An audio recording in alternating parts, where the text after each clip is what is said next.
Happy howling with agony as we split your sides a-ween.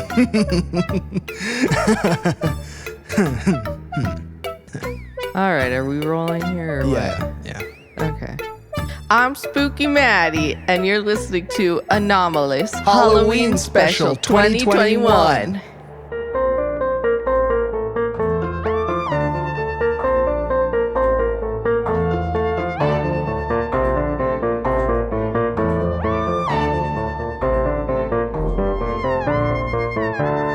Welcome back to Anomalous. You know we had to hit you with that Halloween special. We know we had to hit you with the Halloween special. We are recording this a month in advance Oh, out yeah. of acknowledgement of our slow production cycle. The slower the production, the less the episodes. Yep. I thought you were going to say that we come up with like quality. Yeah, we higher take the our time. quality. No. Yeah, couldn't. No. But we've gotcha. We're here for a Halloween episode. It's the best time of the year. Best time of the year. It's the best month of the year. I am just calling here with Spooky Maddie and for 2021. You derailed me. And we're here with the Halloween episode for 2021. We're talking about the real spooky, scary, unsolved stuff behind iconic / personal favorite horror movies. For sure. I love horror movies. Not too scary, but pretty scary. You like to be mildly scared by horror movies and extremely upset by true crime shows. Yeah. Yeah. True. That's Yeah. mostly what you consume. Well, That in Stardew Valley is God. a balance. Your farm was in the shape of like a skull, like a missing woman's skull. So let's start off with a podcast favorite. Let's check. Have you heard of it? It's this little indie movie called The Shining. Uh-huh. It is one of my favorite movies. So it's pretty common knowledge in our circles where the podcast is shared on dirty cassette tapes that the Overlook Hotel from The Shining was based on a real hotel in Colorado called the Stanley Hotel. I always want to go, but it's like 2 hours away from Denver, and I'm like, It's a pain. Yeah. It is a pain. Well, it's 2 hours away in the opposite direction of where we live in Arizona. And the worst part is in the movie, they use another much more gothic and cool looking hotel, which is like, I almost want to go to that one instead. This is so sick looking.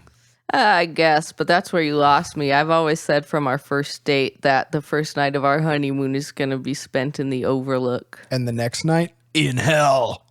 Because the ghosts. Marrying me is hell for you. Kevin James here. I'm here to do some of my hilarious wife-style comedy. Nice. Anti-wife. Kevin James is starkly anti-wife. So, The Shining is the story of Jack Torrance, his wife Wendy, and son Danny, who spend a winter living alone, maintaining the isolated Overlook Hotel. Only they may not be as alone in this old hotel as they think, as ghosts of guests and caretakers past begin to appear to the mentally unraveling father Jack. Also, Just read it. You know it's true. oh my God. Also, in the book, a bunch of other bullshit happens. Okay, That's accurate. It is best served. Yeah, I think it's best served as a subtle ghost story, but I prefer that usually.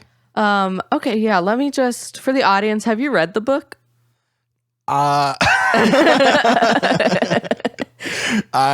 He hasn't. Read the title. He listens to me every time I reread it.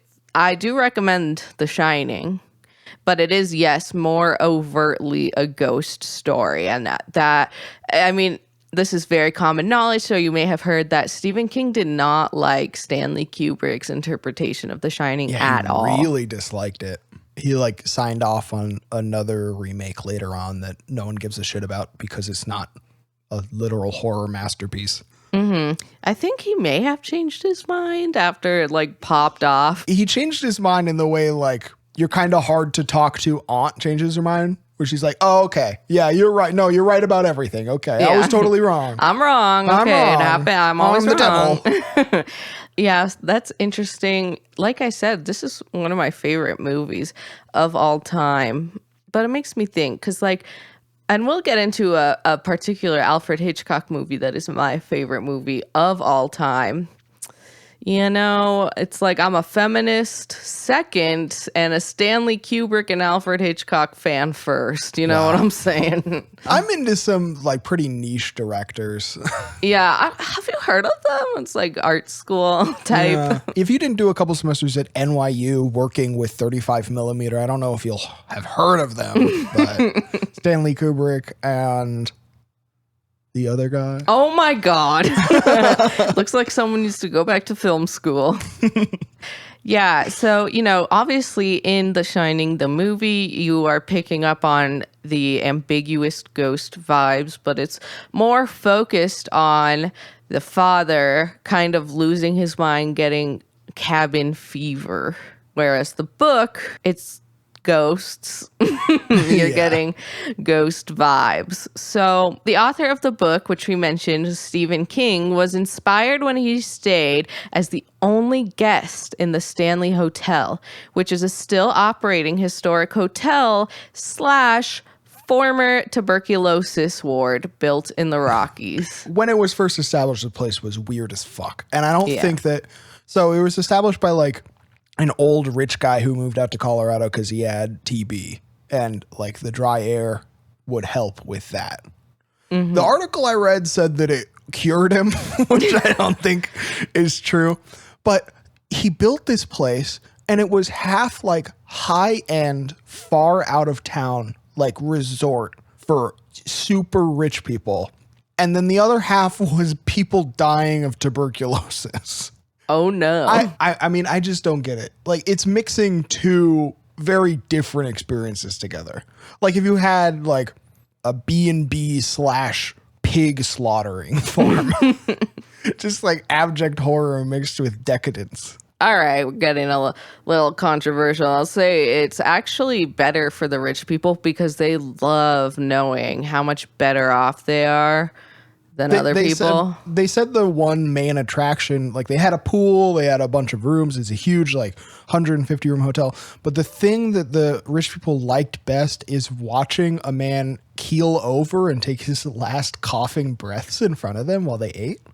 They love that. They said, especially when they're like, please, I only need $3 more for my tuberculosis medicine. Now they're like, should have worked harder. This or another margarita. I don't know. The Stanley Hotel supposedly has several haunted rooms, including room 401, 407, 428, and room 217, where Stephen King was staying with his wife when he conceptualized The Shining after having a nightmare about his son being chased around the hotel's halls by a fire hose. Obviously, he workshopped the idea from there. I haven't read the book, but I'm pretty sure that that's not what happens. Well, you have that. You start with that idea. You add cocaine. Bada bing, bada boom. Bada bing, bada boom. Among many spirits in the Stanley Hotel are the original owner, F.O. Stanley. Fuck off, Stanley. That's what he was called. He had a short temper and a sailor's tongue. Oh, yeah. Who appears at the reception desk. There's Flora Stanley, who can sometimes be heard playing the piano. Several unnamed children who run and giggle in the attic. And a prudish chambermaid, Elizabeth Wilson, who once survived an explosion in room 217. She is now known to physically nudge apart unmarried couples who sleep in the same bed. She's respect. A little bit of a bitch. Damn. I don't want to create any ill will before we go there, but she doesn't seem like a fun lady. Do you think her ghost looks singed from the explosion? Like she survived it and died at 90 of old age, but like, do you think that that stuck around? Like her hair? Yeah. A little burnt off? Like she tried to go after Kevin in a Home Alone movie? Damn. That kid was a sociopath. Yeah, he was. Yeah, so Room 217, you probably know from the movie. Or perhaps you know it from the documentary that was supposed to be like about the creation, I guess, of the Shining movie. But actually delves into conspiracy theories about how Stanley Kubrick faked the moon landing. It's a wild watch. Kind of fun, actually. Oh, very fun. Yeah. That's my favorite by him. That's my favorite piece of work by him, The moon period. landing? Yeah. Yeah, great cast on that one. Brilliantly done. The double lighting, though, casting two shadows, I mean, you could have ironed that one out. Yeah. You know? Yeah, there were times where I was like, this takes me out, of the experience. It really does. Yeah. So shout out, by the way, to Richard Esther, the author and part-time paranormal investigator who runs the Stanley Hotel ghost tours on the weekends. We could roast this guy for being weird and giving a lot of weird quotes, but it would only be because we can't be him. God, I wish I was him. Author / paranormal investigator. And it seems like from that lineup, his only job is running the ghost tours on the weekends. Yeah. Really good. That's amazing. Really fun. I feel like there's a chance on our honeymoon we just never leave. We start running the ghost tours. That would be amazing. You're living in Colorado, nice as heck. I'm suspicious that the hotel requires him to sugarcoat stuff a little bit, though, because a lot of the quotes he was giving me, like when they were talking about the kids that everyone hears running around in the attic, he was like, this hotel hasn't actually had that many violent deaths. Sometimes ghosts just go back to places where they were really happy. And I'm like, I don't know if I've ever heard that before. I don't know if that's true. It's actually they call it Heaven 2.0. Yeah. That's definitely from the hotel management. Yeah, for sure. No way. Yeah, so The Shining, of course, is just one classic example of hauntings or demonic presences in horror. I mean, it's an entire genre, like haunted house movies. And though we're fans, it is still sometimes hard to tell which one's like a haunting and which one's like demonic presence haunting thing. Yeah, that's interesting. But I feel like usually in haunted house movies, it's usually like a more evil spirit that can cause that much chaos, like a poltergeist. I think the main difference is whether the writer felt like writing up backstory for how the person died, Yeah, that's fair.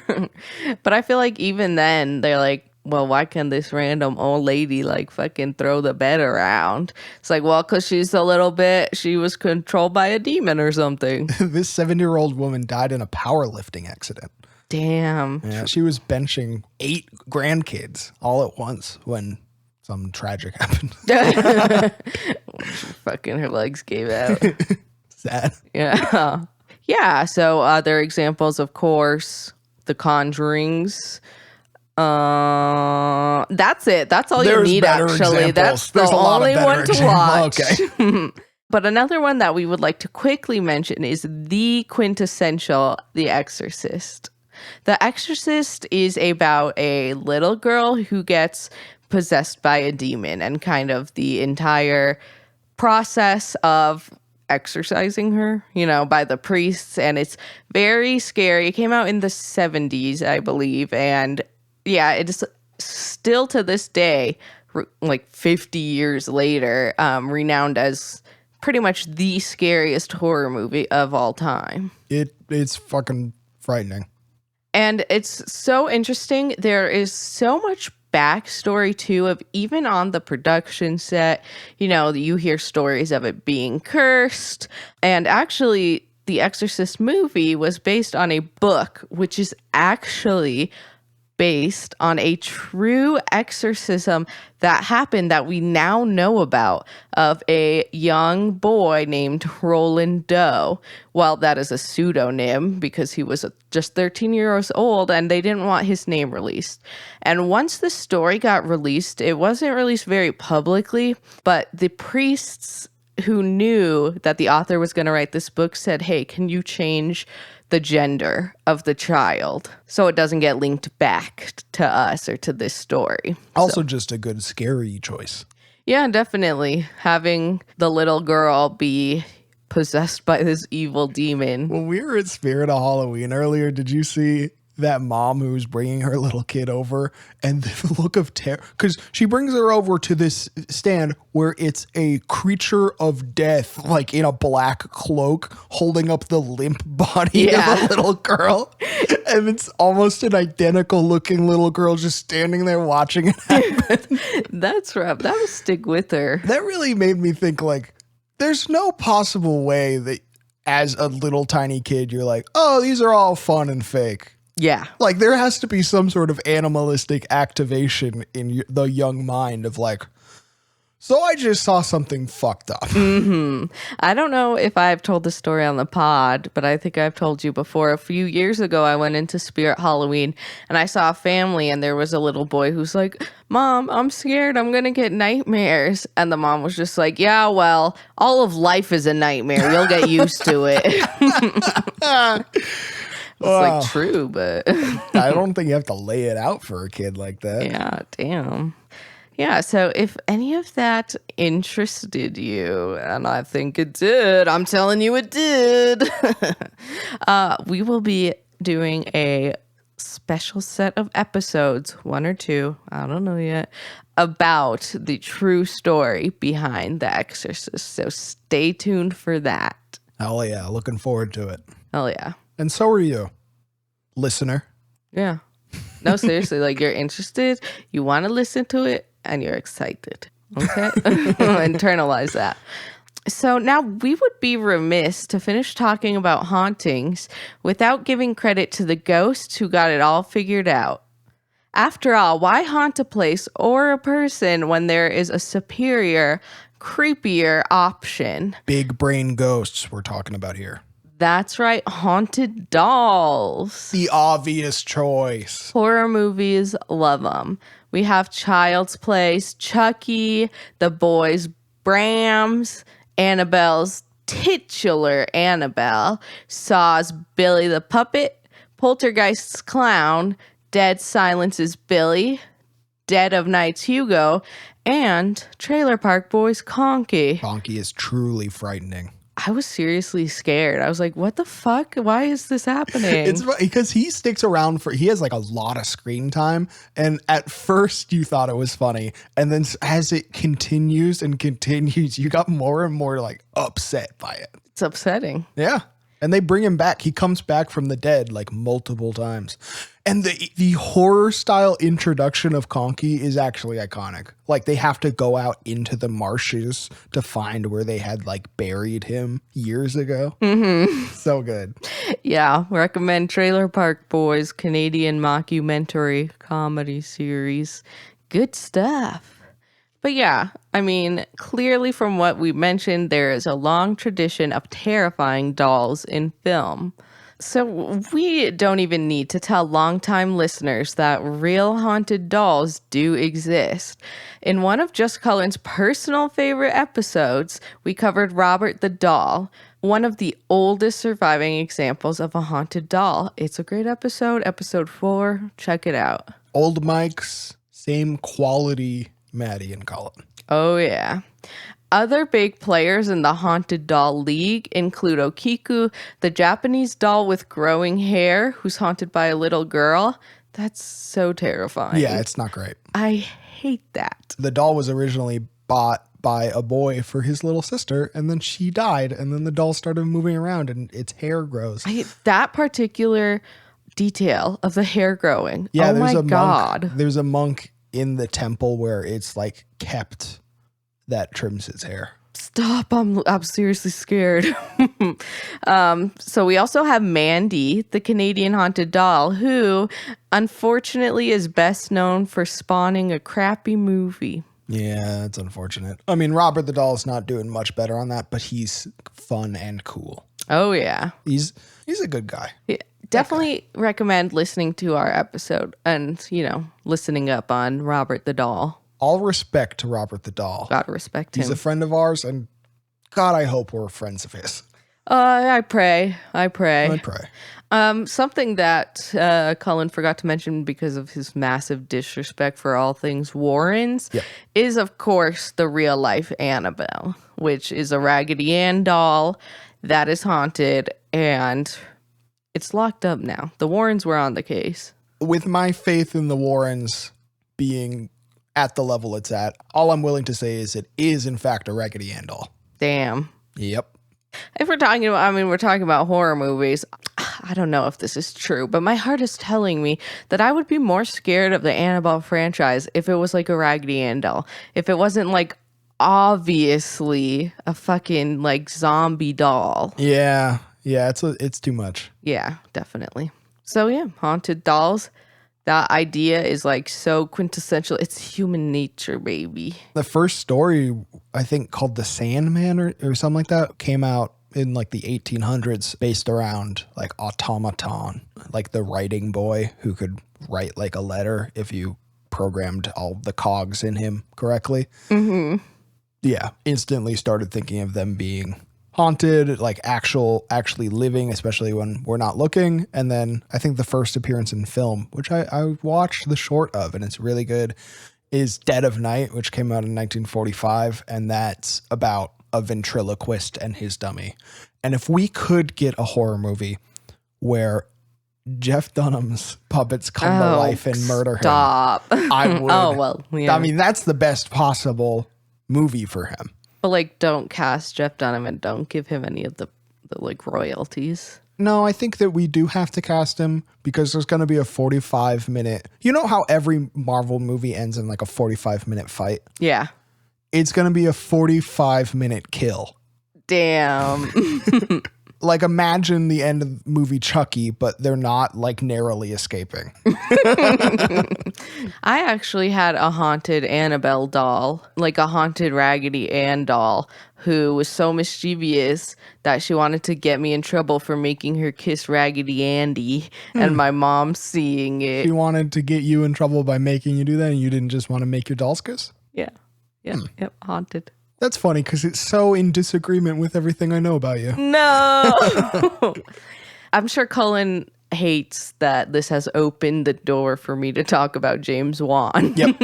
Yeah. Yes. But the idea that like the Conjuring universe is just going to expand to like each haunted item in the Warren Occult Museum. So like there will be a movie called like the fucking Monkey in the Jack in the Box. Like, I'm excited, actually. That would be sick. I know in real life, in the Warren Occult Museum, there is a haunted chair. I'm ready for its fucking reboot. I'm ready to watch a movie about a haunted chair. Listen to who's rocking. Who's rocking at your door?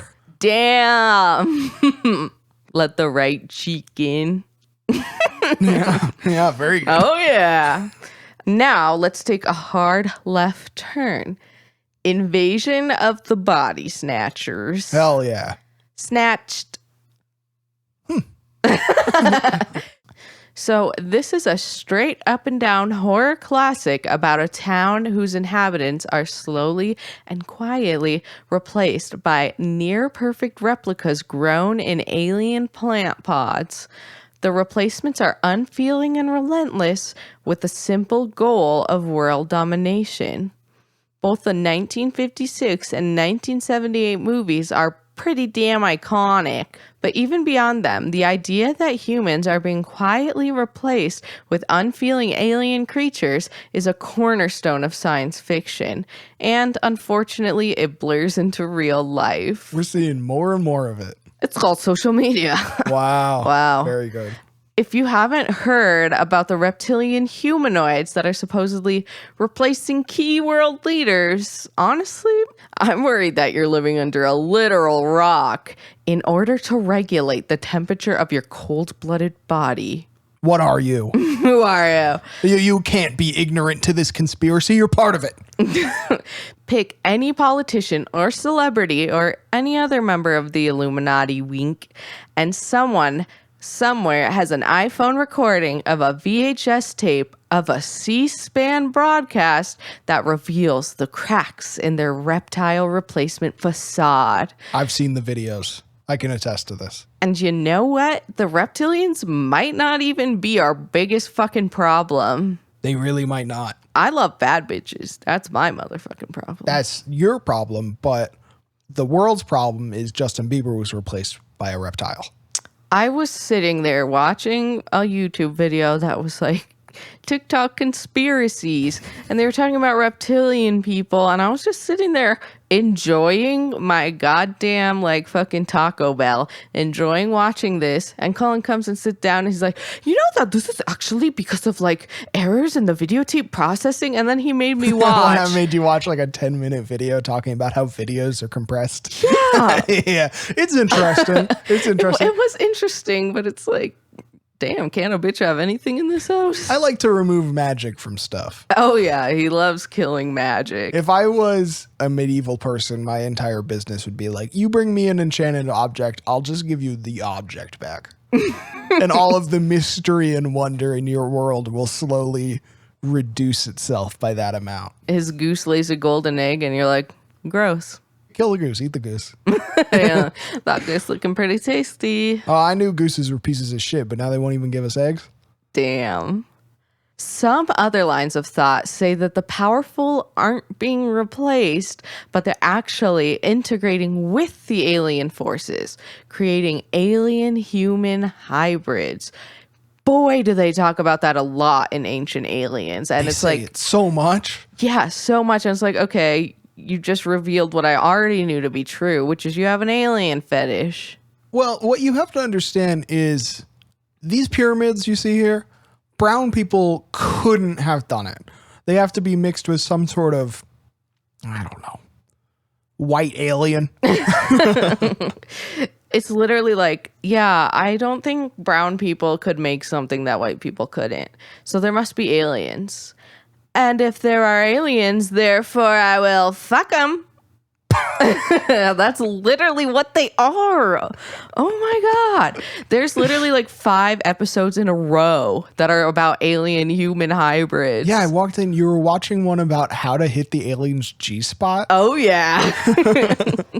Well, this is getting into some the Island of Dr. Moreau style concepts to bring in another monolith of classic horror that we've definitely watched. Wow. You've outed us. So if that's all just a bit too much, though, there are some more mainstream science-backed insights into the horrors of pod people. Are you trying to address us? We're pod people. We're pod people. We're pod people. Yeah. This cordyceps fungus is a parasite in insects, and what it does is fires out spores with the hopes of landing on and burrowing into insects, usually ants. From there, the spores feast on the ant's fatty tissue and produce mycelium, which are thin white filaments that spread throughout the ant's body. Once the fungus has complete hold, it assumes control over the ant's body and mind and spirit. The soul of the ant is taken over. These ants break from the colony and begin climbing. Once the host ant has reached a certain height, the fungus forces the ant to clamp itself in place with its mandibles and wait to die. Once the ant expires, the fungus sprouts from its corpse and uses the higher elevation to rain a new batch of spores down on the ant's original colony below. So, presumably spreading. I've unfortunately seen one of the time-lapse videos of like it sprouting up out of its body. Fuck. It's like a video that should be in... Remember when the skeleton guy from The Office made like a video of the upsetting? Oh, yeah. It is that. Definitely. And just in the strange case that this might freak you out, the articles about these fungi say that the reason humans aren't affected by them is that our immune systems are good enough to fight off the spores. So if you think about it, all it would really take is our immune systems getting worse and or the fungi mutating, which wouldn't be all that wild. Hate it. Really, really hate it. And there's theories about other fungi, technically, in relation to cats, that may affect our thinking. Yeah, plasmotoxosis or some shit. I don't know. He's a fun guy. Okay. You think that's what they say? He's like, why is Jerry climbing up that leaf all of a sudden? He's like, he's a fun guy. Yeah, definitely. Rip Jerry. So, I'm a biologist. Did you guys know that? She kept on saying that to people at the bar we were at last night. Yeah, because no one was acknowledging it. The bartender doesn't know who you are. We've never met him before. I've taken ecology. Okay. So there are other cases. I don't know if you have heard. There's like a parasite that crawls into the mind of like crickets, I think, and causes them to drown themselves. Jesus. Yeah. There is also, this is like a completely different mechanic, but in the idea of like replacements, there is a bird that's like a cuckoo bird or something. Like he's so fucking crazy. Like a kooky bird. Yeah.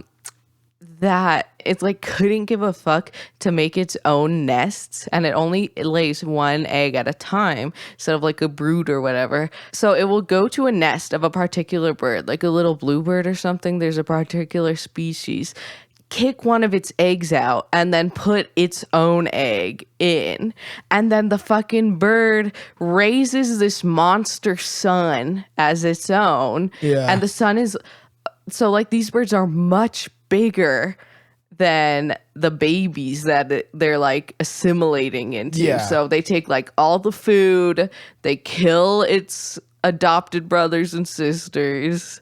It's kind of funny. I'm just looking in terror at our huge gangly dog that we didn't expect to turn out how he did. And I'm wondering maybe if we got a little switcheroo happened. Honestly, I don't even know what he could be. A trash dog.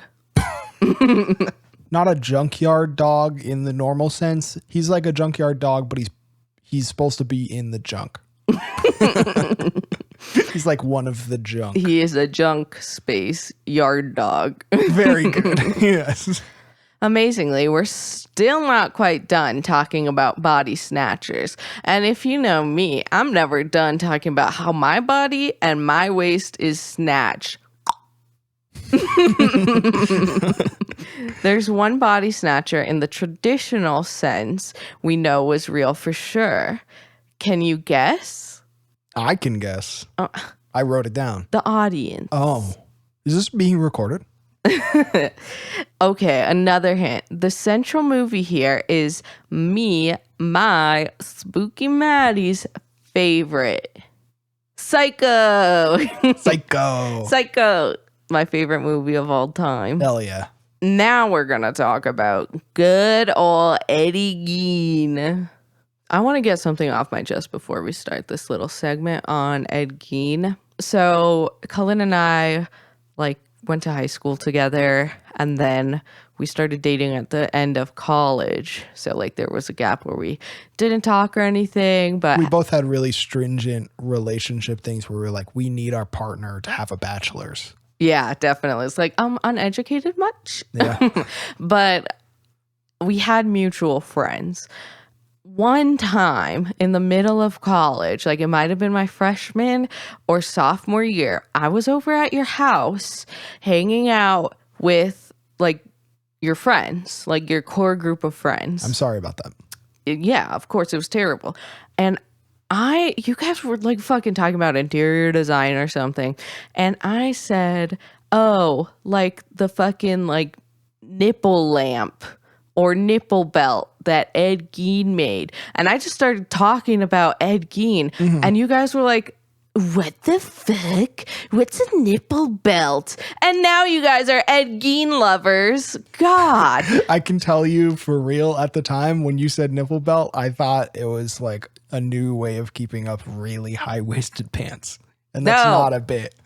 I thought it was a belt that goes around your nipple area. And I was like, I don't think that would be effective. There are so many things that I knew were cool before Cullen did, okay? Oh, yeah. Which means that I am cooler than Cullen is. And she's still got some things that she is insisting are going to be cool that I'm like, I don't know. Maybe time will tell. She anime, manga, being a weeaboo, doing the Fortnite dance. That's not true. And you know it. That's slander. I'm not a weeb. No, she's not a weeb. Never watched any anime. Didn't I make you watch? So for those of you who don't know, who are obviously way less cool than I am, because I already knew for years and years, Ed Gein was 40% grave robber, 40% arts and crafts enthusiast, and 15% serial murderer, with a slew of horror tropes filling out the rest. For better and worse. We have Mama's Boy stuff, obviously, that showed up in Psycho. And then we have, unfortunately, Ed Gein probably didn't make a fantastic contribution to the acceptance of transgender people. Because he might have been, or his motivations were mixed with that. And then that became very frightening to everyone. Because he was using the skin of women whose bodies he dug up to wear as a suit.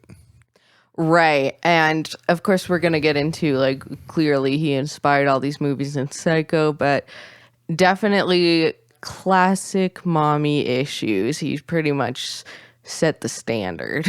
And his mom was weird and bad. Yeah. Yep. So this is, of course, reductive in every way, but all we're here to say is since Gein's discovery, he has captivated generation after generation of writers with his many crimes and the furniture, clothes, and art that he made from them. Yeah, of course, as we were mentioning, he liked to rob graves and use skin and body parts for decoration. I've been shamed for saying this before, but he had some really creative ideas. If you're going to set out to make house art, decor out of people, he had some fun ideas. He was visionary. My favorite thing is he had blinds for his window that when you shut them, two lips came together and made a mouth. Which is just wow. It's almost like he maybe had some weird stuff going on in his head to be able to come up with that. Sure. Yeah. It's almost like that. Yeah. Maybe there was something a little off that maybe there should have been help for him. I think he could have seen a counselor. Mm-hmm. You know? Wouldn't have hurt. Wouldn't have hurt. I don't think it would have hurt. So depends how busy he was. Yeah. He's one of the only serial killers ever to get off on insanity, and I think that's probably the right choice for him. Yeah, I mean, nipple belt. That was their entire defense. They just held up a nipple belt and they were like, come on, this guy. So just to name some movies, just a few of them that Gein was a principal inspiration for includes Psycho, which was based off a book based off Ed Gein. I reread Psycho every year by Robert Bloch. Recommend it. The main difference of the book and the movie is that Norman Bates is unattractive in the book. You talk about this so much. You talk about how attractive Norman Bates in Psycho was. That's not true. Take it back. And you say, you're he really should have been unattractive like he was in the books, but there's another weird part of me that's all right with it. For some reason, I can't commit to saying. Can't put my finger on it, but there's something to it that I like. I'm wow, these people, they need counseling. And then I'm so Norman Bates is hot? Question mark. Gein also inspired Silence of the Lambs, Buffalo Bill in particular. Mm-hmm. Texas Chainsaw Massacre, House of 1,000 Corpses, Maniac, 3 on a Meat Hook. Wow, that's a name that is horrific. Yeah, it's a hell of a name. Deranged, and so on. All of which classic, all of which stand on a foundation of nipple belts, skin suits, and lip blinds. This isn't really a true crime show, so we'll leave it there. But it may be worth looking into a man whose crimes were so bizarre and terrifying that they changed and inspired horror forever. And of course, go watch Psycho, even if you've seen it. We don't want to give too much away because it's one of those movies that somehow wrap back around to being spoilerable. Yeah, it's great. There's a weird bell curve on that. A movie that's 10 or 15 years old. If you tell someone a spoiler for it, okay, you should have seen it if you were going to see it. Right. But a movie that's 30 years old plus, now you're back to like maybe you can spoil it if it's a classic. It's weird. For sure. Yeah, obviously the twist is very important because it's Alfred fucking Hitchcock. Mm-hmm. I'm a feminist, so it's actually Alfred Hitchvulva. So wow. You want me to keep this in? You want me to keep Alfred Hitchvulva in? I'm a feminist, so I prefer Alfred Hitchvulva. Thank you so much for giving me a clean take of that. Yeah, but I don't want to get into acknowledging what you said, because the other day I was like sitting in the car with you or something, and you're like, the kids these days just don't remember Elvis. Are you mistaking me for a conversation you had with your grandpa? No, that was you. Did I say that? Yeah, you're like, no one references the King of Rock anymore. I definitely didn't say that. Yes, you There's did. no way I said that. Yes. This is a weird dream you had disparaging me. No, I don't even like Elvis. You seriously were, what I've noticed. I did not. Yes, you did. I swear to I God. don't even listen to Elvis. I swear to God. Oh my Lord. And I was like, geez. That coupled with this morning when you're like, I wish I would have asked for the freshest pot they had. Okay. Well, that fogey thing I did do. I was very tempted to be like, can you give me a plain hot coffee, Duncan, and make it the fresh pot, because I don't want your old burn stuff. That being said, Duncan will get you some really burnt stuff. Please sponsor us. So, I think we've sponsor. literally mentioned Duncan every single episode of this podcast. Yeah. Yep. Which, for every time we mention it, we literally spend $20 there. Yeah. We technically lose money on this podcast. Definitely. Like a lot of it. Because we don't make any money. Yeah. I will say we lost money on the podcast because when we went to meet your friends last night, they're like, it's the Anomalous losers. And they actually jumped us and stole our wallets. They took our money and they took all my chains. That's our that I bought. dedication. At least they know the show. True. It's like, so you listened? They have to have listened to have built up that much anger towards us, I think. Like, subscribe, leave a review. That's what we were saying as we cried in the street that we were pushed into. Okay, back to our Anomalous side of things and the most iconic bootleg of all time, Nosferatu. It's like the SpongeBob episode. Yeah, that's pretty much the only reason people know Nosferatu at all. Nosferatu. Kids these days, they're giving me burnt coffee. They don't know who Nosferatu is, and they don't understand that Elvis is the king of rock. They really don't. I did not say that. Yes, you did. It was like a whole conversation. I was like, yep, I guess I haven't heard much of him these days. I was making a broader, more salient point than that in some way. Okay. Don't be mad at me. But now that I'm thinking about it, I think it might have been a TikTok I watched. It definitely was. It so was a TikTok I watched. Apparently, we're doing the fucking gaslight portion of the goddamn podcast. We already gatekeeped. Okay. Well, I'm so angry. I said don't be mad. You don't just say that. So I bet you're wondering, bootleg Nosferatu? What are you meaning there? Well, so about Nosferatu, this 1920 silent film is an adaptation of Bram Stoker's Dracula, the origin of vampire in popular culture. And the people who made Nosferatu did not get rights to Bram Stoker's Dracula. They just made an adaptation and like changed names. Like Count Dracula became Nosferatu, and they changed the names and removed a couple of characters and moved everything around. But they still got their asses sued really hard. And like it was almost entirely destroyed because the decision they came to was to like burn all of the copies of the film. But thankfully, some of them had already been exported outside of Germany. So we still get to see it. That's wild. And actually, did you know that this silent black and white film is so much better than like the stuff that's coming out now? Like the addition of dialogue into movies just dumbed it down for like a broad audience of illiterates. Don't do this You already accused me of saying I'm fucking Elvis. People need Elvis. to remember Elvis. I'll just convince you this was a TikTok later. Now, tell me you wouldn't be upset if people forgot Elvis. I don't give a shit.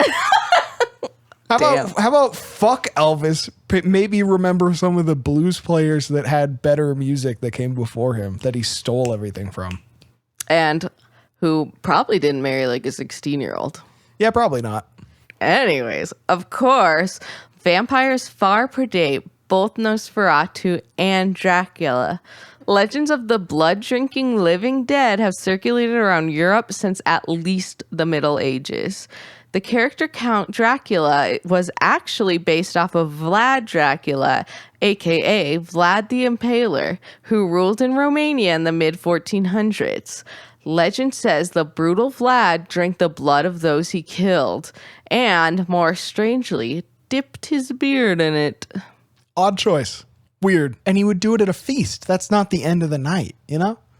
Yeah. Like, you don't want to dip that and then your beard's all sticky. And I assume it's a long beard, so it's all over your chest. Pretty gross for no reason. Yeah, he was a weird guy. Oh, yeah. But, I mean, if you haven't heard of him, now you have, and you should try out metal music at some point. Wow. Yeah, you get a little hint of the extensive history of vampires in that scene in Twilight when Bella's looking up vampire history, you know, and there's like ancient Egypt. This is why I didn't want to add a vampire section to the script. She has watched the entire series of Twilight back to back 3 times in the last 2 months. Bella. I wish that was a goof. Where the hell you been, Loca? The number of times she's knocked on the door and been like, hey, do you want to come watch the vampire baseball scene again? It's not good. It's not good. It's bad. It's so good. I ask every time just in case. It is that fucking goof from SpongeBob where he's like a speedy superhero. And he's like, you want to watch me run to that mountain? You want to watch me do it again? But it's done seriously as a fucking goof where vampires are playing baseball. Well, delete that scene from the book and the movie. Edward's very fast. That's what his stepmom says. Yeah, it turns out. Edward's speed is actually why you don't want to follow the moral compass set out for you in that movie, because she learned that he's also fast in bed. He's up 2 pump jump. Well, actually, if you watch Breaking Dawn. Yeah, didn't they destroy a bed fucking to make a baby that then was molested by a werewolf? They weren't trying to make a baby. That's the part you have trouble with? No. That's the part of my explanation when you're like, oh, let's actually roll that back. The part I have trouble with is, how do vampires get hard? If they don't have any blood. Yeah, their blood doesn't flow. Delete the baseball scene from the movie. Talk about Edward's penis pump. Right? It has to be addressed. Like, I don't think I ever read the Twilight books. Is it addressed in there?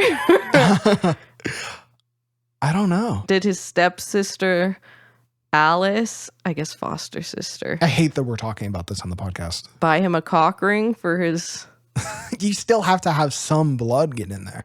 But that's the really weird thing is, like, historically, vampires have fucked. They've always fucked. Something undeniably sexy about... Okay, because you say creatures of the night. Boom. That marketing right there. It's like, ooh, what? Wow. Well, I could go on and on because I legitimately did watch all 5 movies 3 times in the past 2 months with a sprinkle of the first one here and there. And extra. the result of this choice? A change in medications. That's so rude. Yeah, the doctor put me on more meds. But he was like, you did what? Here. I am coming out of a depressive episode. You know? We've had a tough time. If you're feeling depressed, just seek help. I know it's very hard. There's always options. There's always you always can do something. Including watching the entire Twilight series. This is not a positive thing to do. I hate when people are like, did you just try exercising or getting out in the sun? Maybe you won't be depressed. But I love when people are like, have you watched New Moon lately? Because I think that will help. Interesting. So, details about vampires are as varied as they are enduring, a fact which could either support the stance that they're fictional or support that they're a widespread species or collection of species with naturally varying traits. I kind of blew my own mind with this the other night when I was researching for the script. I'm like, oh, vampires are fake. No one can get their rules right. Are they weakened by sunlight? Do you have to like cut their heads off and throw them in a river? Like, can they do this? What are they always allergic to garlic or crosses? I'm like, wait, what if that doesn't mean they're fake? What if that means they are as widespread as we thought and there's just different like types of vampires? True, because they're like intelligent beings. It reminds me of what we were talking about in the molecular part of my grad class. That's like highly conserved sequences in DNA. So it's like, yeah, maybe they're like constantly evolving, or obviously like their DNA's mutating, but there are some things that are highly conserved, such as genes that make you want to drink blood. Yeah. Yeah. Correct me if I'm wrong, but it seems like when a species finds a niche that's working, they'll stay in that and then evolve to get better and better at that niche. They aren't like want to change from one to another. So if like the species of vampire found the niche of drinking blood, then they'd like vary within that. So yeah, they're intelligent and there's mating. Presumably, we know vampires fuck. So that's the only trait we can pin down is that vampires fuck. Vampires with different traits will do better in different environments. Yeah, like some of them are really good at giving it to you from behind. Some of them are more missionary style fucks. Right. Wow. Yeah. Edward is definitely missionary because he's very like old school. Yeah, because he's an 100-year-old man having sex with a 16-year-old. Yes, exactly right. Is that why he's old school? He's old school. He waited till marriage to a 16-year-old. Yeah, and he's like, I know that you're too young to know about this, but did you know that Elvis is the king of rock and roll? Honestly. Interestingly, Nosferatu popularized the idea that vampires are actually killed by sunlight instead of being weakened or simply adverse to it. Let's hope fictional movies that came out just 100 years ago guessed correctly, huh? Yep. Let's hope that they got that one right, that they instantly die in sunlight. And all of the folklore from before that was wrong. That's interesting because in my mind, they just like don't like sunlight. But that's how they were in Bram Stoker's Dracula. He was just weakened by it, and that's how they are in a lot of stuff. This movie, it might have pulled from like folklore at the time, so there might be other evidence to say that they're killed by sunlight, but they also could totally not be. They could be walking around. And also psychic vampires are a thing, so watch out for that. There's whole different types to this shit. Okay, but actually there are like real life psychic vampires, you know? There are like people who literally drain you, but there's also like spirits who are psychic vampires who like feed off your spirit. Spoiler alert for the new show Midnight Mass on Netflix. Vampires. Okay, now that that's out of the way, I was watching Midnight Mass because I love Mike Flanagan. Haunting of Hill House is one of my favorite shows of all time. She keeps on talking about how he's the only Scottish guy she's into. What does that mean? Okay, so I was binge watching it, and it has to do with vampires. And so Mike Flanagan, I respect him. I think he's great at horror. So like, I wanted to buy into it so bad.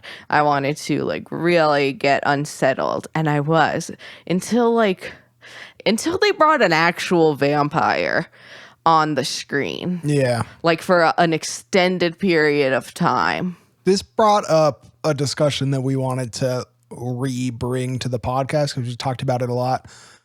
Of the original like Universal monsters, which ones are corny now and which ones can still be used? Because really, I think that vampires are just like beyond the pale now. you can't really do something truly serious about vampires. Absolutely. That is the problem I was facing while watching Midnight Mass. I was like, it could be scary, but the fact that it is like a vampire. Yeah. Like, even if it were just a blood sucking, but the whole like afraid of sunlight. And like they did that zombie bullshit where they don't call it zombies, Yeah. The fact that you're literally a vampire. Like, I feel like, I'm sorry, but you can't do really anything. It's corny.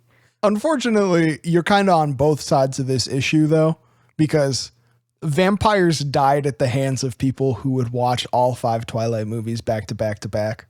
No. In a way, they did. Well, one time that was the death blow in a long, long coming death of vampires. So, yeah, like I said, and Midnight Mass would be the best example. Like I said, I really wanted to buy in, but it's corny. Vampires are corny. Yeah. And others, I feel like you couldn't make movies about anymore that are like serious and scary. Mummies, definitely on the list.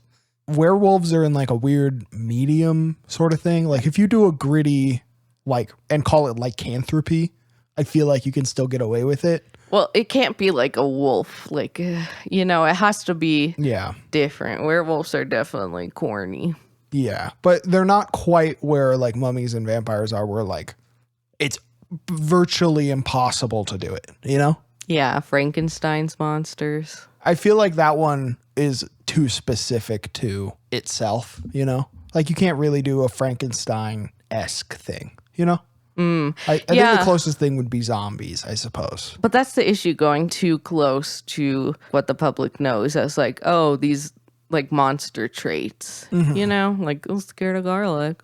Yeah, for sure. It doesn't speak well of Frankenstein also as like an actual horror thing that like when I think of Frankenstein, I want to watch Young Frankenstein and like have it be campy and funny. Let me ask you again, have you read Frankenstein? I have not read Frankenstein. Oh, if you've, I can't read. Mary Shelley is an icon. Read Frankenstein. I'm not going to say you'll like it, but you should read it. Wow. What a pitch for me. One more thing to add. I feel like witches are not corny.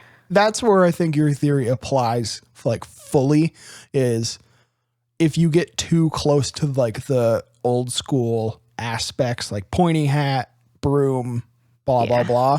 Obviously that's going to be corny, but the witch is a great example of how like totally like can actually be very frightening still. Yeah. And I think it's just the greater variation. I think a big thing about witches is it taps into my fear of women. Oh yeah. So that helps. Makes me scared when a woman has autonomy. I'm like, ah! Yeah, I'm like, the truly frightening thing about a witch movie is that a woman sets out to accomplish something and does it. Yeah. And I'm just like, oh no, what if they do that in real life? All of my power. Where will it go? So here's a fact that will make you think that you sound cool at parties. Zombies are actually vampires. This is kind of interesting. It's probably a simplification, but the first like modern zombie as you would recognize them comes from a 1956 book, I Am Legend, which, was strangely written as a vehicle for Will Smith 38 years before his first film appearance. Oh, yeah. That's nice. They were really looking ahead for that guy. And that book was basically just, what if we mixed vampires with like germ theory and modern medicine? And it spread like a virus would. Mm-hmm. And it evolved into, like in that book, they even call them vampires. But, they function in sort of like a mindless eating machine, like run directly towards you, sort of. Like zombie. Me in my depressive episode without the running. Mindless eating machine. So that's pretty interesting. I thought that was... I think it's kind of cool. Now, skeletons, can they be taken seriously? Oh, man, definitely not. But I would love to say yes. I take them seriously. Can I have like a Daniel Day-Lewis horror about skeletons? Just like when you see a skeleton up and walking, you're like, whoa. There's something that warms my heart about a skeleton walking around. Yeah. So it's not corny. It's perfect the way it is. It's just not scary. Right. Yeah. That's good. Yeah. I like that we didn't take anything away from skeletons in this discussion. You can't. They're too good. Unless you take one bone away and then they fall into a pile. No, that's always fun. It is fun. So next up, we want to talk about a horror icon from another country. Look at us. The vengeful... What? Look at me. So, next up, we want to talk about a horror icon from another country. The vengeful spirit Sadako from the Japanese horror franchise Ringu has all the profile of Annabelle or Michael Myers. And, interestingly, many elements of the ghost Sadako, a young girl with long black hair who rises from the well where she was murdered, are pulled from 100 years old haunting. Several hundred years old. The first play was in the 1700s, and they say the story goes all the way back to the 1500s. Wow. So it goes back to a story centered around Himeji Castle, which is a still standing historic castle in Japan. It's of this servant girl called Okiku, which is, you'll note, also the name of that haunted doll. It means like chrysanthemum or something, I think, but it seems like a popular creepy girl name. So Okiku was the servant, and a samurai at the castle was trying to constantly like win her favor and asking her to marry him. And she would always rebuke him. And eventually he came up with like this Shakespearean plot to trick her into marrying him, where he like hid or destroyed one of these 10 precious like heirloom plates that the castle had.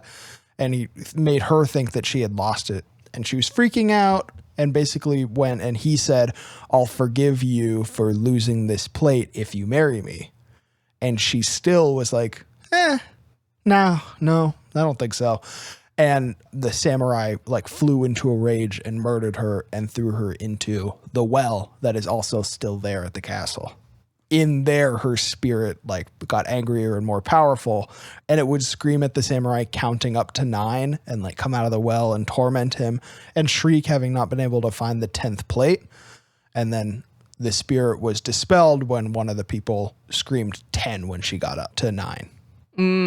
That's interesting. I always like the rules that I feel particularly Japanese stories have. Well, we've talked about this a bunch of times before, but yeah, I think that's both of our favorite thing when they have those like rules or ways to dispel them, and Japanese lore definitely has a lot of that. I've said it before, I'll say it again. That ghost spirit that when she comes up to you and she asks how she looks, you can't say beautiful or ugly. You have to say like, you look okay. Yeah, you have to give a medium answer. Yeah. So, of course, the story from the Ringu is slightly different, with Sadako instead being murdered by her father and thrown down a well. All girl bosses, you got to be careful out there. If we stay away from wells. Men are tripping, man. If you're tripping, that's another reason to not be near a well. True. Fuck, what if we did a version of Lassie where Lassie says that someone fell down the well, but then they bring the family to the well and it's the like ghost of a Japanese girl and she haunts them. Oh God, that would be scary. That would be a fun, and we totally market the movie as like the return of Lassie. That would be sad. And it like flips at the last second into a horror movie. Dear Lord. That'd be sick. Well, in the movie The Ringu, from after she was thrown in the well by her father, she distributed a videotape which one scene kills the viewer if they don't show it to someone new within 7 days. It's like a weird mix of those email chains that your grandma sends you and like the most aggressive Blockbuster employee of all time. Yeah. Like, get this tape back. 7 days or I'll fucking end you. I've been told that by people at Casa Video before. Oh, yeah. Which is a local Blockbuster. But with alcohol.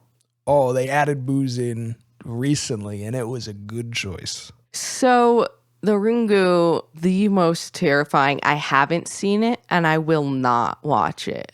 That shit scares me so bad. Obviously, the spirit is scary, but the idea of like you watch this and die in 7 days, I will believe that. Like, yeah. I have obsessive compulsive disorder, which like leads to magical thinking. Oh my God. I would believe that. That's why I have to have that image on my phone of a dog. Have you seen that one? No. That it's like, this is the email chain dog. It protects you from all of those. You will die in 3 days. Oh, that's nice. Yeah. That's good. I have to look at it after I see every one of those. In light of that personal trait of yours, didn't you once tell your brother that something he picked up in a store was going to make him astral project and get lost? Yeah. He believed So it. mean. So mean. Okay, well. Wait, why did you say he believed it? Like, it's great. Like, yeah, I'm his big sister, but I told him a thing as a fact and he believed it. What a fool. He believed something I said as a trusted older sister and confidant. As a role model and close personal friend, I told him something in seriousness and he took it to be true. That rube. Foolish. Yeah, well, moreover, the Ringu franchise has grown and taken the best possible path. Sadako has stories of meeting up with other ghosts, even Okiku, and being in versus movies, like the creepy little girl version of King Kong versus Godzilla or Freddy versus Jason. It's the fucking best. That's the angle they took with it. There's like 8 movies and a bunch of TV shows and a shitload of manga about Sadako now because it like popped off. Best possible way to go about it is to do all of those dumb fucking versus movies and have her meeting up with different creepy ghosts. It like I never understood the Freddy versus Jason. What's scary about that? There's nothing. It's just the scary thing is them attacking like people. But the cool thing is, what if they fought? It is cool. It's funny that you mentioned astral projection. Okay, that's fun. It made me chuckle. Wow. It's funny. You think it's funny? Do you think it's funny? Yeah. Thank you for thinking it's funny. Let's finish up this year's Halloween special with another favorite, the infinitely rewatchable Nightmare on Elm Street.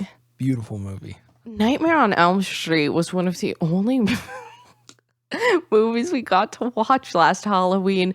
I had the whole day planned out. We had a bunch of horror movies to choose from. I was like, okay, we can get through like 6 movies. Yeah, she was like scheduling it out, like figuring out how long the credits were. We started from the beginning of the day with The Shining. Mm-hmm.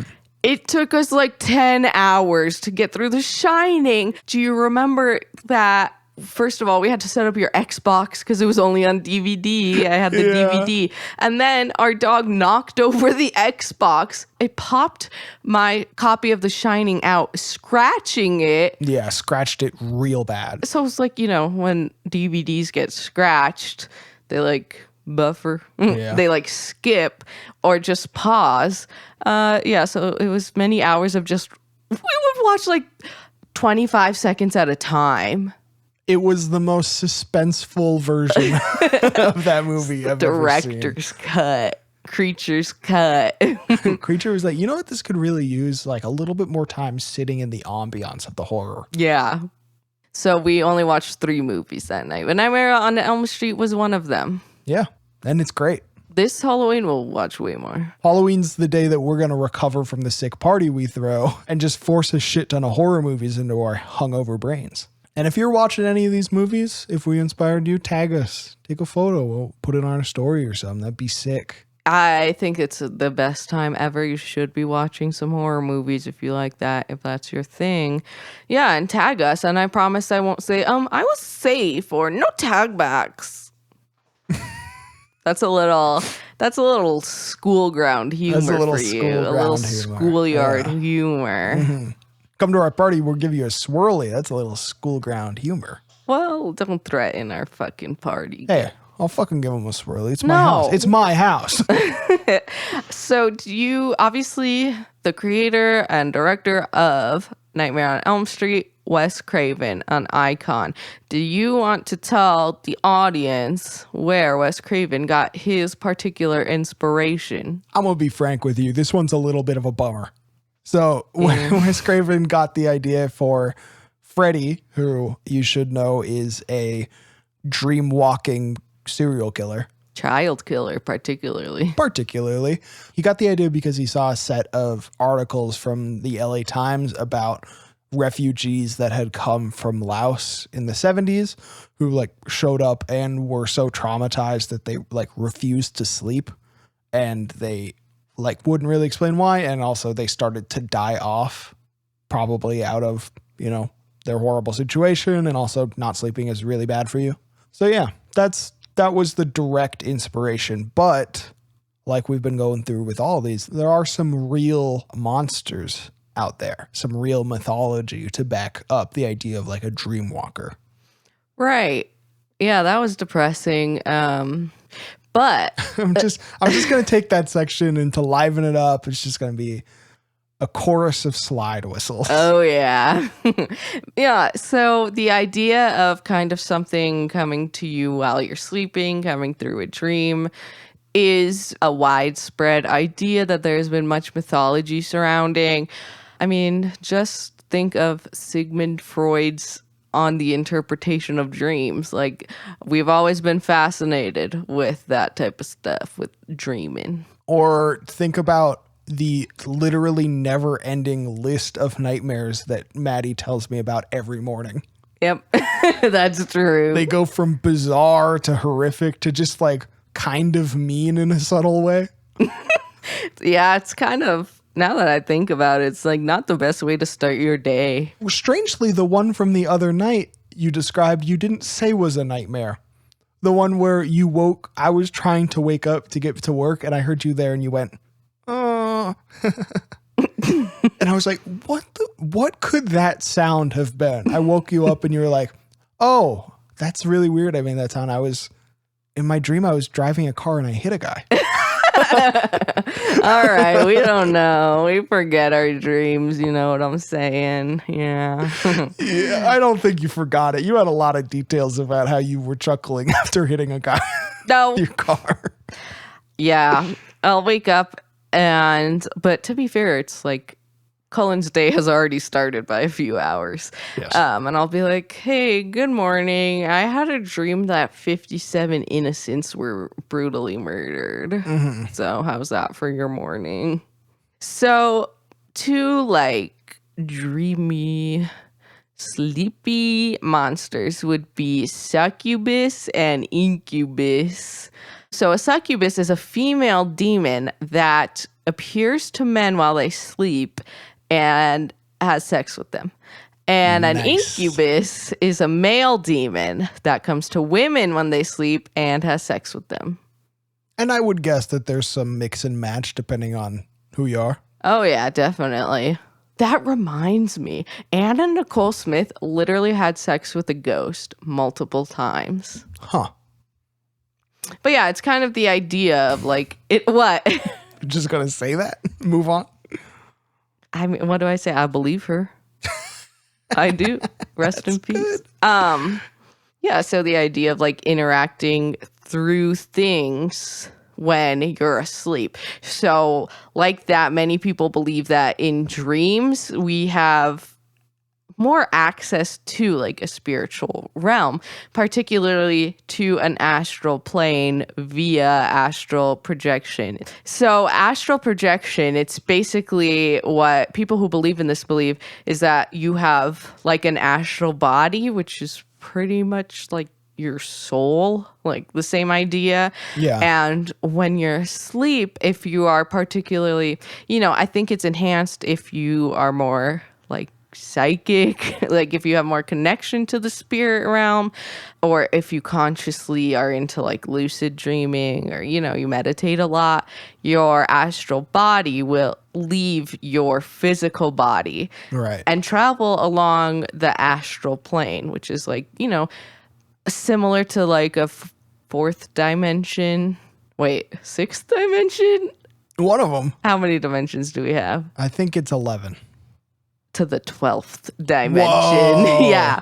And just like it can travel around the universe. And this is similar to like out of body experiences. That is very common and super interesting that, in real life, there are stories of people who were in surgery or like about to die. And they have stories that they feel like they came out of their body and they were watching themselves.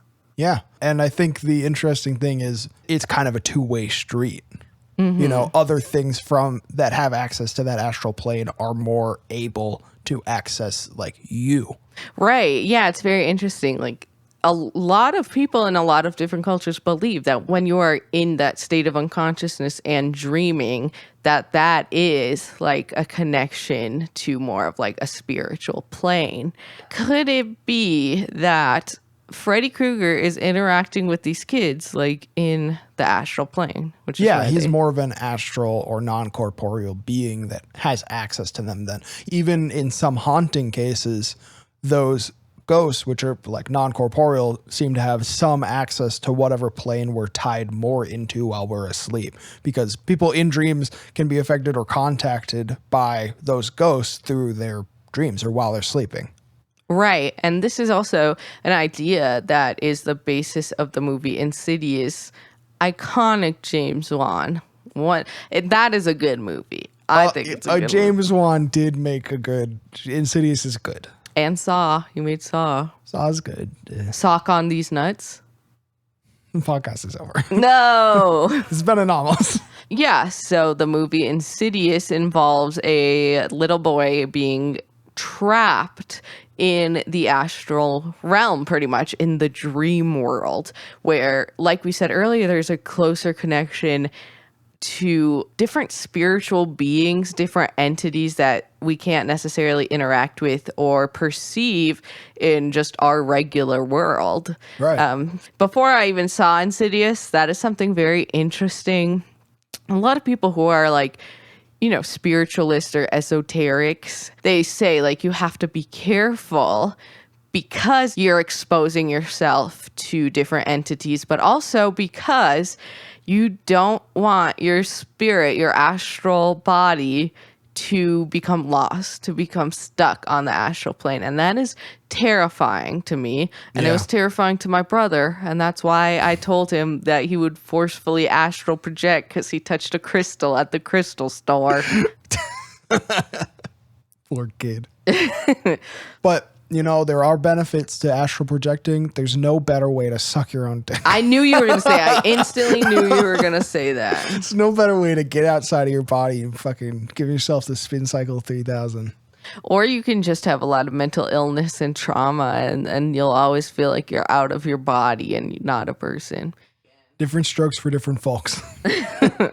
You know, you have these out of body horrific experiences. I suck my own dick. So you would suck your own dick? No, a a spirit version of me that's trash and garbage would. I'm my body. You're your body? Yeah. Oh my God. I don't know. I don't know what I'm committing to here. I'm saying if you're astral projecting and all these people who are super into it, you think about it. It's a thought. I guess if you're astral projecting and it's literally just your body down there, it's not gay because it doesn't have the soul of another man in there. That's what I was worried about. So if there was a clone of you, you would suck its dick. We covered this before. But how is that different than astrally projecting and sucking your own dick? I don't think that I'm gonna astral project to suck my own dick. What I'm saying is the hippie guru at the crystal shops that we attend, that's their main goal. That's what they want to do. They want to astral project and, you know, I don't want to be too crude or whatever, but suck their own dicks. Well, that's all the time we have. So there are some of our favorite movies and the possibly real stuff behind them. Real ghosts, real cryptids. Real cool. Real fun. Real horror. Real good podcasting. If we ever get this close to doing a top 10 things you didn't know about spooky movies again, share and subscribe. I was going to say delete the podcast, but actually, tell your friends. Yeah. So if you're watching this on the day it came out, please join us in our super hungover horror movie binge. We're going to be having fun with it. And I'm going to say believe in bootleg Dracula and believe in yourself. Yeah. And, you know, like Colin said, when you're listening to this, if it's Halloween, we'll be watching horror movies hungover.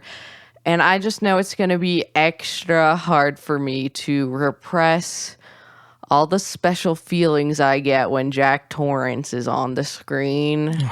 Jack Torrance, Norman Bates. You're just attracted to the worst possible characters from all of these horror movies. Michael Myers. I don't even get that one. He has a weird, like, mask face. Pray for me to get the help I need. Believe in the sexy allure of the slashers and believe in yourself. Happy Halloween! Happy Halloween! Happy Halloween! Happy Halloween, bitch! Happy Bitchaween.